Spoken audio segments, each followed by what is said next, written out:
আমি আপনার গল্প বলি, খুব বেদনার গল্প, সত্য কথা। আমাদের দেশে নড়াইল আছে, নড়াইলের ওপাশে খুলনা। নড়াইলের এক মুরব্বী এক সময় চেয়ারম্যান, ইউনিয়ন পরিষদের প্রেসিডেন্ট বলা হয়তো, বুঝলেন তো, প্রেসিডেন্ট ছিল, খুব ডাকসাইটে লোক। তার বউ চাকরি, তার ছেলে চাকরি করে খুলনা। তো ওই সময় অনেক আগে, প্রায় 20 বছর আগের কথা, 20-25 বছর আগের কথা, তখন তো মোবাইল টোবাইল নেই। উনি খুলনায় গেছেন কাজে, কাজ সেরে চলে আসবে, কিন্তু কার সাথে রাত হয়ে গেছে। তখনকার দিনে রাত্রের গাড়ি ঘোড়াতে এমন ছিল না। তা উনি একটু রাত করে 8টা-9টার দিকে ছেলের বাড়ি যে উঠেছেন, টক টক করেছেন। হ্যাঁ বাপ, তুমি আসতো, বলবা না? আসছো আসতো। বাপকে বসতে শোয়ার ব্যবস্থা করেছে, বউকে, বউ শুয়ে পড়েছে খাওয়া দাওয়া করে। আব্বা আসছে, কিছু খাবার রান্না করে দাও। আমি পারবো না, তুমি যা পারো রান্ধবে। মহিলাদের বলবো, যখন স্ত্রীর মা আসে, বাপ আসে, ভাই আসে, বোন আসে, স্ত্রী খুব মহব্বতের সাথে রান্না বাড়া করে, করে না? বাজার করতে বলে স্বামীকে, খুব ভালো করে বোঝেন, বাজার যখন করতে বলে স্বামীকে, স্বামী বাজারে যায় না? না বলে, ও তোমার মা এসে তুমি বাজার করবে, বলে নাকি? বাজারের দায়িত্ব স্বামীর, সে বাজার আপনার মা আসলেও করে দেয়, তার মা আসলেও করে দেয়, আর রান্নার দায়িত্ব কার? তাহলে ওই দায়িত্ব নিজের মা আসলে আপনি করেন, আর স্বামীর মা আসলে স্বামীকে করতে বলেন, ভাই আসলে, বোন আসলে, আল্লাহ ধরবে না? ধরবে না? ধরবে না?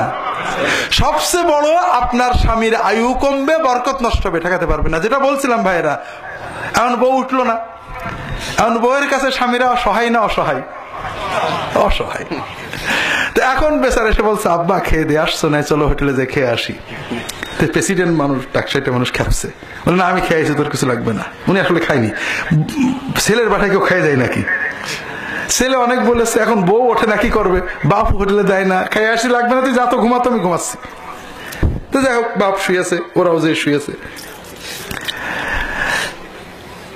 কপালের কি ফের, আরো ঘন্টা খানেক পরে, রাত প্রায় 12টার দিকে আবার ঠকঠক, বুবু বুবু। দরজা খুলে দেখে ওই মহিলার ভাই আসছে। তাড়াতাড়ি, তুই এত রাতে কি তাড়াতাড়ি ডিম টিম ভেজে কিছু খাবার রেডি করেছে। এখন ছেলে তো, বাপের জন্য মনটা কষ্ট, বাপকে কিছু না খেয়ে শুয়ে রাখছি। বলছে, আব্বা আব্বা ওঠো, তোমার বৌমা রান্না করেছে খাবার। তো বাপ তো জানে কাজ জন্য রেঁধেছে, বাপ তো আর ঘুমায়নি, বাপ তো খিদেতে ঘুমাচ্ছে না। বলে না, তুই চিন্তা, তোরা খাই, আমি খাবো না, আমি খাইছি। সকালবেলা উঠেছে, বাপ উঠে কাপড় চোপড় নিয়ে বেরোচ্ছে। স্ত্রী তো রান্না বাড়া করছে, ভাই আছে। এখন স্বামী বলছে, ওই ছেলেটা বলছে, আব্বা তুমি কোথায় যাচ্ছ? তোমার বৌমা রান্না করছে, তো খেয়ে যাও। বলে না বাবা, যাই, যদি কোনোদিন তো শালা হতে পারে, তোদিন এসে খাবো। হাসছেন। এর চেয়ে বেদনা কি হতে পারে? আর আল্লাহ রাসূল সাল্লাল্লাহু আলাইহি ওয়াসাল্লাম বলছেন, মা মিন যামবিন আজদারু আন ইউআজ্জিলাল্লাহু লিল ইকাবা ফিদ দুনিয়া মা মা ইয়াদখারু লাহু ফিল আখিরাতি মিনাল কাতিয়াতি ওয়াল বাগি। আল্লাহ গুনাহের জন্য আখিরাতে শাস্তি দেবেন।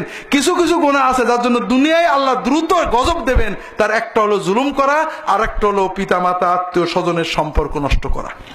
দুনিয়ার গজব আসবে।